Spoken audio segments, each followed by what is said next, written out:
น้อยวันที่22กุมภาพันธ์นี่แม่นมื้อเลือกตั้งแล้วได้เนาะเฮาสิเลือกคนแบบใดดีแสดงว่าตัวบ่ทันเข้าใจแม่นบ่นี่เฮ้ยเฮาก็คิดยากอยู่ได้เบิ่งผู้ใดก็สิคือเบิดเฮาละลำบากใจที่จะเลือกเอาก่อนอื่นหมดโตต้องเบิ่งผลงานการเคลื่อนไหวของผู้แทนแต่ละคนเพิ่นมีผลงานพ้นเด่นขึ้นแนวใดมีความรู้ความสามารถบ่พอที่จะเป็นตัวแทนให้แก่ประชาชน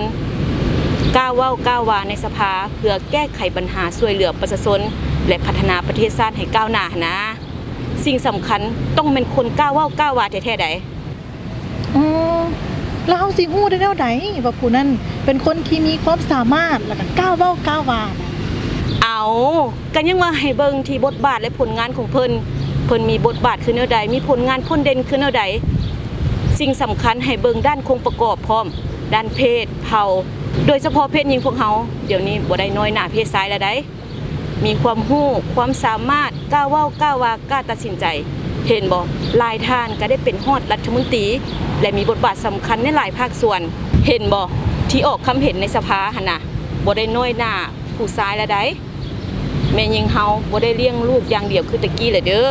ฉะนั้นน่ะเฮาควรยกสูงบทบาทแม่หญิงเฮาตื่มอีกได้แม่นความตัวด้วยเนาะซั่นเฮาก็สิเบิ่งอยู่ที่ผลงานของเพิ่นก่อนและในวันที่22กุมภาพันธ์2026นี่เฮาสิใช้สิทธิ์ของเฮาอย่างเต็มที่เพื่อเลือกเอาผู้ที่มีผลงานแล้วก็มีมาตรฐานเงื่อนไขกว่าหมู่เข้าไปเฮ็ดเวียกอยู่ในสภาอย่าลืมวันที่22กุมภาพันธ์นี้จงไปใช้สิทธิ์เลือกเอาคนดี